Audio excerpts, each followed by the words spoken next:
Hello hello good morning. अहिले हाम्रो जुम्लामा हिउँ बहुत परिरहेछ। यो बजार हिजो जुम्ला बजार भयो यो।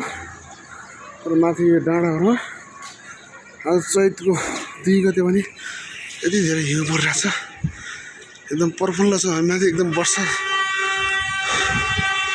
बर्खा जस्तो गरिरहेछ। तल यतितिरको चाहिँ पग्लिसक्यो, तलको घाम लागेर माथि चाहिँ यति धेरै छ। बहुत रमाइलो छ, रमणीय ठाउँ। जाउँ मङ्सिरको महिना सरेको जाउँ अहिले यस्तो छ। तर यो एकदम गुठी चराउने बाक्लो हिउँ परिरहेछ आज है।